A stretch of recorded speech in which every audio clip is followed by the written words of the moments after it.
పేతురు రాసిన మొదటి పత్రిక మొదటి అధ్యాయం మొదటి 2 వచనాలు ధ్యానించుకుని ప్రార్థనలోకి వెళ్దాం.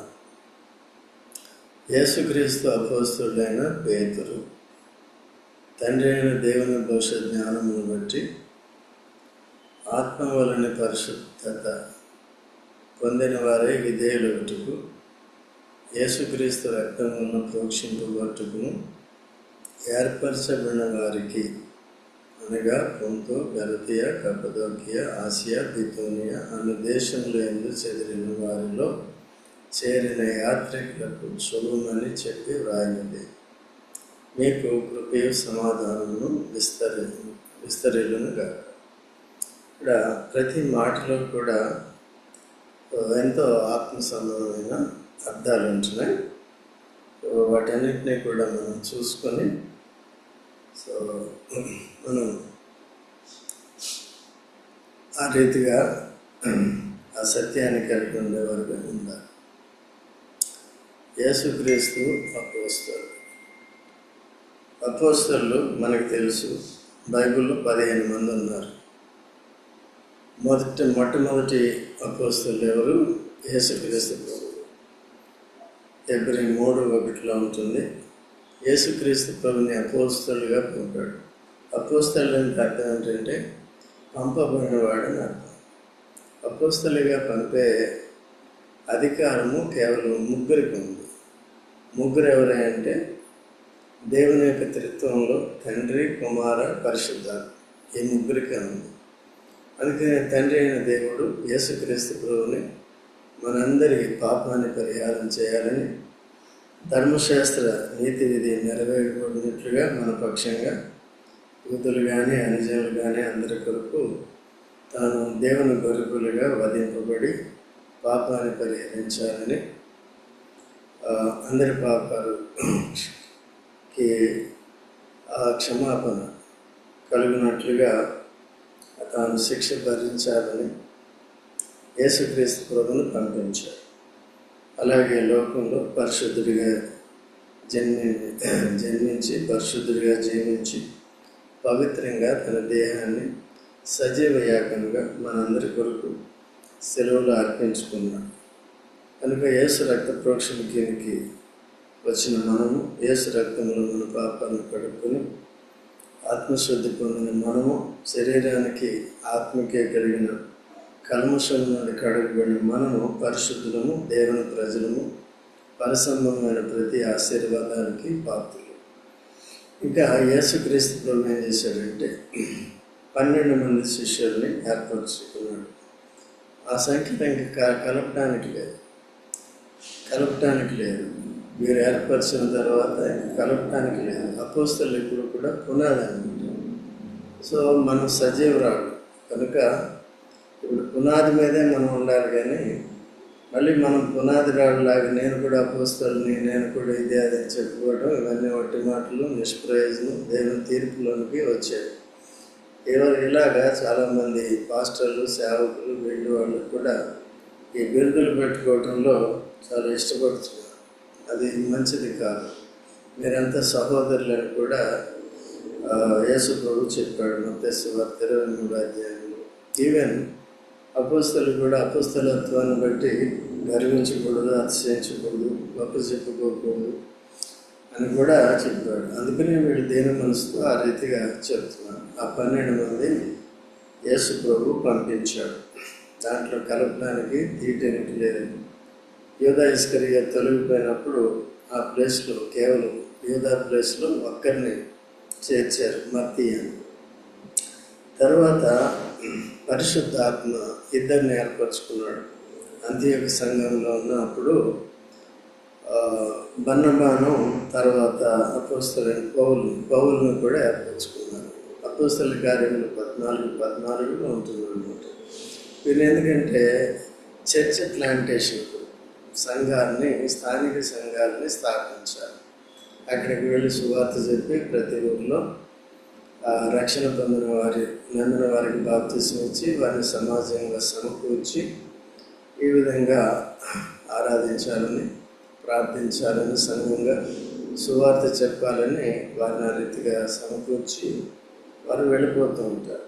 అలాగా అపోస్తలుడు పౌలు కూడా తన పరిచర్య చేశారు. ఇది నేటి దినాల్లో ఏమి చేయకుండానే సోకుల కొరకు అవి పెట్టుకోవడం, అది పాపం తప్ప, శాపం తప్ప ఇంకెందుకు కూడా పనికిరాదు.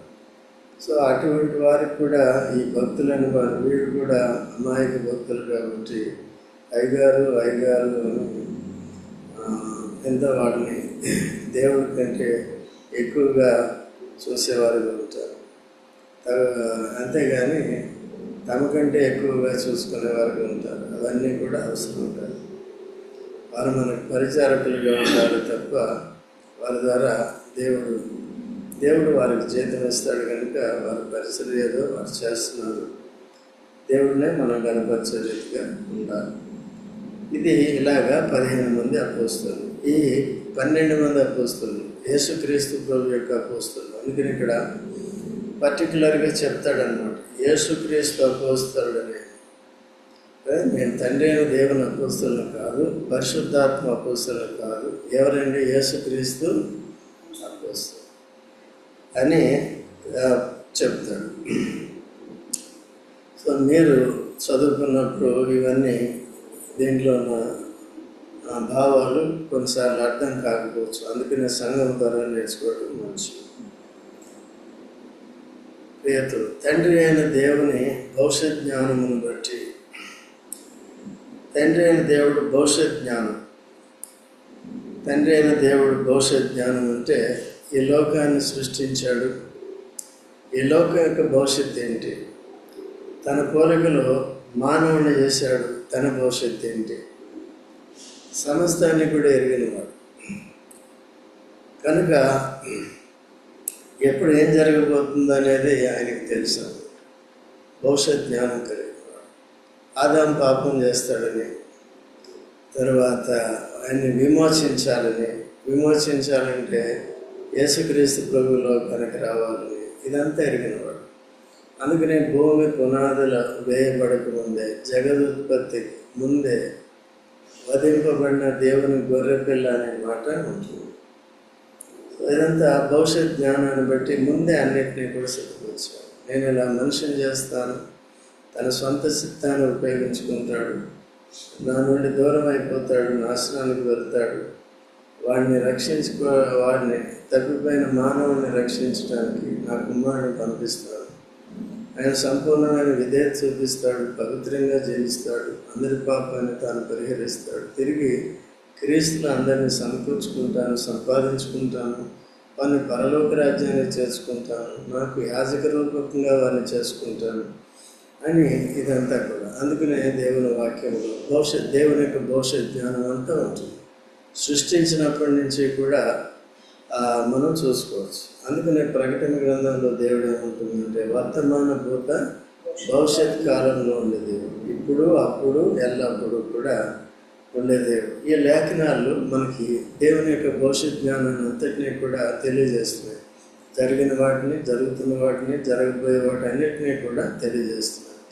దీన్ని శ్రద్ధగా నేర్చుకునేవారు వారు ధన్యులు అన్నమాట. ఈ దినాల్లో అశ్రద్ధగా ఉంటున్నారు, భక్తి విషయంలో తప్పిపోతున్నారు, వాక్యం నేర్చుకుంటున్నారు, ఇన్పుట్ తీసుకుంటున్నారు, గ్రహిస్తున్నారు, కానీ అవుట్పుట్ ఇవ్వట్లేదు. ఆరాధన చేయటం కానీ, ప్రార్థన చేయటం కానీ, తప్పులు ఒప్పుకొని సరి చేసుకుని యథార్థంగా జీవించే విషయంలో, రూపాంతరం చెందే విషయంలో, మార్పు చెందే విషయంలో, దేవుని సేవ చేసే విషయంలో, దేవునికి కొంత సమయం ఇచ్చే విషయంలో లేదన్నమాట. ఎందుకంటే ఆఖరి రోజుల్లో ఉన్నాం కాబట్టి. విశ్వాసమును కనుగొందును. ఇందాక పాట కూడా పాడాము. ఆ పాటలో ఉంది, ప్రార్థించు నీ జీవితంలో అని. కనుక దేవుడు భవిష్యత్ జ్ఞానాన్ని అంతటినీ కూడా బైబిల్లో మనకి ఇచ్చాడు. ఆత్మ వలని పరిశుద్ధత పొందిన వారై విధేయులగుటకు. సో మనమంతా కూడా పరిశుద్ధపరచబడిన వారు, ఆత్మలో పరిశుద్ధత వచ్చింది. యేసు ప్రభువుని అంగీకరించినప్పుడు ఆత్మలో పరిశుద్ధి వచ్చింది, దేహానికి కూడా పరిశుద్ధి వచ్చింది.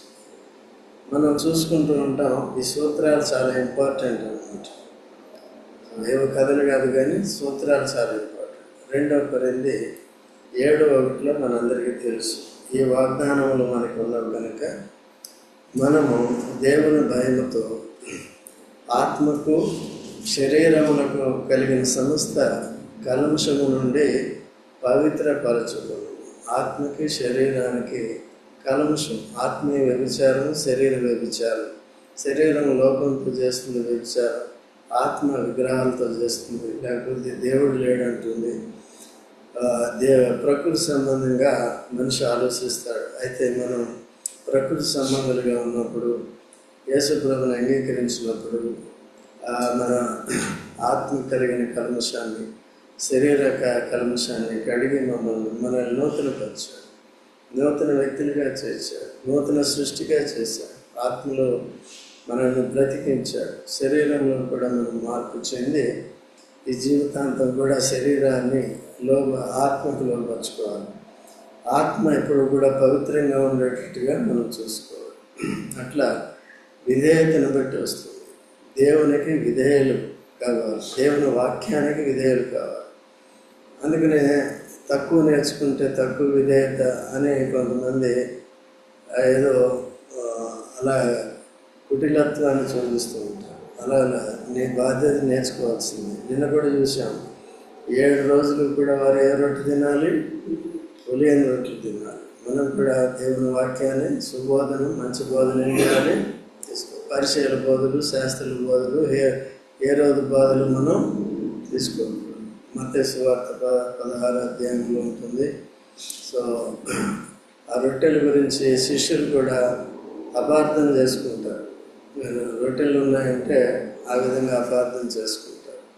కాదు, వారి బోధల గురించి అని చెప్పారు, జాగ్రత్తగా ఉండాలి.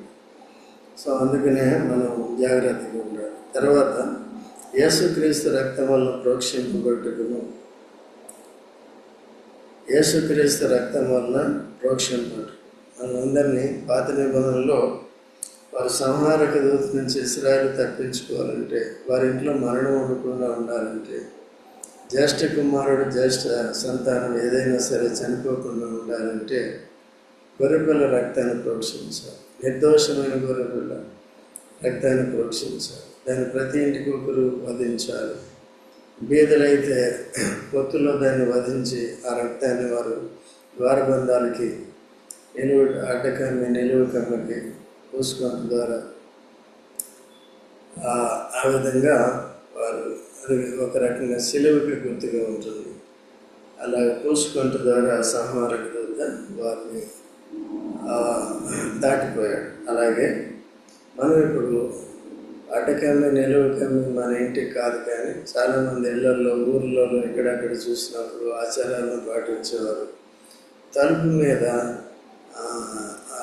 రంగుతో సెలవు వేసుకుంటారు. చాలామంది కూడా అలా చేస్తూ ఉంటారు. ఎర్రని సెలవు వేసుకుంటారు. అయితే ఇప్పుడు ఏంటంటే మన మనస్సాక్షి ప్రోక్షింపడాలి. చూడండి, హెబ్రీ 9:14 త్వరగా చదువుంది. హెబ్రీ 9:14 ఎవరైనా చదవండి. నిత్యుడగు ఆత్మ ద్వారా నన్ను తాను దేవునికి నిర్దోషినిగా అర్పించుకొనిన క్రీస్తు యేసు యొక్క రక్తము, నిర్దోషినిగా అర్పించుకొనిన క్రీస్తు యేసు రక్తము నిర్జీవ క్రియలను విడిచి, నిర్జీవ క్రియలు, దేంట్లో అయితే నిత్యజీవం ఉండదో అవి అన్ని అపవిత్రమైన క్రియలు.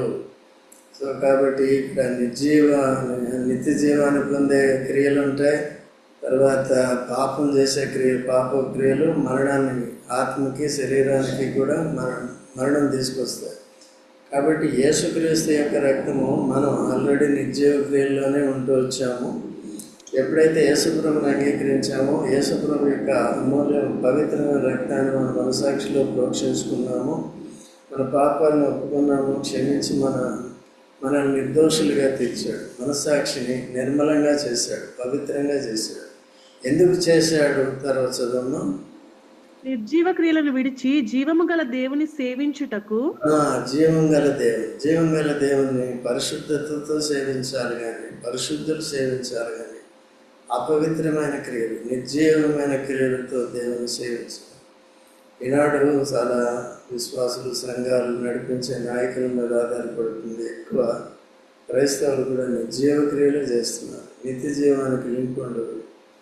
ఆ దేవుడు చెప్పినట్టుగా దేవుని సేవ చేయని వారిగా ఉంటున్నాం. కనుక అలా లేకుండా జాగ్రత్తగా ఉండాలి. తిని తాగే దాంట్లో కూడా అపవిత్రులు అయిపోతున్నారు, ఆలోచనలో అపవిత్రులు అయిపోతున్నారు, మత ఆచారాల్లో అపవిత్రులు అయిపోతున్నారు. అలా దేవుని సేవ చేయడం. ఇశ్రాయేలుని కూడా దేవుడు అసహించుకున్నాడు. మీ పండుగ దినములు నాకు అసహ్యములు అన్నాడు. కాబట్టి రహస్యాలన్నీ దేవుని వశము, దేవునికి చెందినవి, బయలుపరచబడినవన్నీ మనవి. బైబిల్లో ఏదైతే బయలుపరిచాడో అదే మనది. కానీ మనుషులు కల్పించింది చరిత్రలో ఉంది, ఇక్కడ ఉంది, అక్కడ చరిత్ర గిరిత్ర అవసరం లేదు. బైబిల్లో ఉన్నది తెలుసుకుని దాన్ని పాటిస్తే అంతకంటే ఇంకొకటి ఎక్కువ లేదు. అంతవరకు చాలు. సో పేతుని తలకిందులుగా సిలువేశారు. వాళ్ళ బైబిల్లో ఉంటే నమ్మచ్చు, లేకపోతే నమ్మకూడదు. మనుషులు చెప్పేది నమ్మకూడదు. చరిత్రలో ఉందంటే కూడా నమ్మద్దు. అది అవసరం లేదు. అవసరమైతే దేవుడే రాసి పెడతారు. సో కనుక ఆ విధంగా జాగ్రత్తగా ఉండాలి. తర్వాత ఏర్పరచబడిన వారికి, ఎవరంటే ఏర్పరచబడిన వారంటే పొంతు, గలతీయ, కప్పదోకియ, ఆసియా, బితునియ అను దేశంలో చెదిరిన వారిలో చేరిన యాత్రికులకు శుభమని చెప్పింది. అది నాలో పేతురు ఆయా ప్రాంతాల్లో వారికి సేవ చేసినప్పుడు వీరందరూ కూడా ఏర్పరచబడిన వారు. అందుకనే మన పిలుపును, ఏర్పాటును నిశ్చయం చేసుకోవాలని పేతురు కూడా చెప్తారు. 2వ పత్రిక పేతురులో 1వ అధ్యాయం 10వ వచనంలో ఉంటుంది. దయచేసి చదవండి. అందువలన సహోదరులారా, మీ పిలుపును ఏర్పాటును నిశ్చయము చేసుకొనుటకు మరి జాగ్రత్త పడుడి. చూసారండి, మీ పరిశుద్ధత ఎలా ఉంది? మీరు పిలవబడ్డారు, యేసుప్రభువును నమ్ముకున్నారు. అయితే అపవిత్రమైన జీవితం జీవిస్తున్నారా, దేవుని సేవ చేయట్లేదా పరిశుద్ధంగా? ఇవన్నీ కూడా చూసుకుని ఎప్పటికప్పుడు కూడా అనుదినము కూడా మన విశ్వాసాన్ని కాపాడుకోవాలి. హృదయంలో పవిత్రత ఉండాలని చూసుకోవాలి. ఆత్మీయ విషయాల్లో నిర్లక్ష్యత ఉందేమో చూసుకోవాలి. చూసినప్పుడు మనం ఆదివారం ఉన్న భక్తి మిగిలిన రోజుల్లో చాలామంది, మీలాంటి కొంతమంది తప్ప. సో అలాగే ఉండకూడదు. కాబట్టి ఇక్కడ ఆ దినాల్లో ఆ దేశాలను బట్టి, ఆ ఊర్లను బట్టి, ఆ పట్టణాలను బట్టి సంఘం ఒకటే ఉండేది. కాబట్టి ఈవెన్ స్థానిక సంఘాలు కూడా అలాగా పరిశుద్ధులందరినీ ఆ పట్టణం పేరుతో, ఆ దేశం పేరుతో పిలుస్తూ వచ్చారు. ఇప్పుడు కుక్కట్పల్లి హౌసింగ్ రోడ్లో 70-80 దాకా ఉండవచ్చు. అయితే అందరూ ఒకే రకమైన కట్టడిని పాటించరు. సార్వత్రిక సంఘ క్రమాన్ని వారు పాటించరు. ప్రతిసారి లేకుండా ఆ విధంగా చేస్తున్నారు. అలా లేకుండా ఏదైతే సార్వత్రిక సంఘ క్రమంలో ఉంటుందో అది మొదటిగా లెక్కలోకి వస్తుంది. మిగిలిన బలహీనతలు ఉంటాయి. అది చివరికి ఏమవుతుందో మనకు తెలియదు. అందుకనే జాగ్రత్తగా ఉండాలి. సో మన ఏర్పాటును, పిలుపులను కూడా చూసుకోవాలి. ఇక్కడ పరిశుద్ధులైన వారు, ఏర్పరచబడిన వారిని ఇక్కడ ఒక మాటతో సంబోధిస్తున్నాడు. ఏమనంటే చెదిరిన వారిలో చేరిన యాత్రికులకు శుభం. ఇక్కడ ఎప్పుడైతే యేసుప్రభువును మనం అంగీకరించామో, మనం ఈ లోక సంబంధం కాదు, ఈ దేశం మనది కాదు. మన దేశం పరలోకం, మన రాజ్యం పరలోకం, మన ఇల్లు పరలోకం. The world is not my home అనే పాట ఉంటుంది అన్నమాట ఇంగ్లీష్లో. But heaven. ఎవరంటే యేసుప్రభువును నమ్ముకున్న వారు, ఏర్పరచబడిన వారు, పరిశుద్ధంగా జీవిస్తూ, పరిశుద్ధపరచబడి పరిశుద్ధంగా జీవిస్తూ పరిశుద్ధ దేవుని సేవిస్తున్న వారంతా కూడా యాత్రికులు అన్నమాట. యాత్రికులు అంటే ఏం చేయాలి? ఈ పేతురే యాత్రికులుగా ఎక్కువ చెప్తా ఉంటాడు. 2వ అధ్యాయం 1 పేతురు 11వ వచనం చదవండి. చదవమ్మా.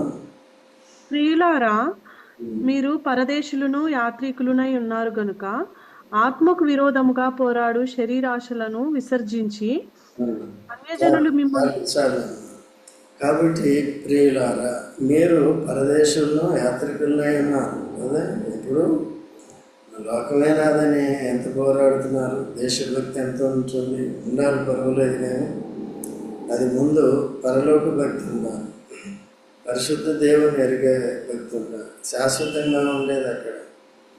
ఈ దేశాలన్నీ కూడా అక్కడ ఉండవు. ఎవరైతే ఏర్పరచబడ్డారో, యేసు రక్తం చేత విమోచించబడ్డారో వారందరూ కూడా వారు మాత్రం పరలోక రాజ్యంలో ఉంటారు. మిగిలిన వారెవరూ కూడా ఉంటారు.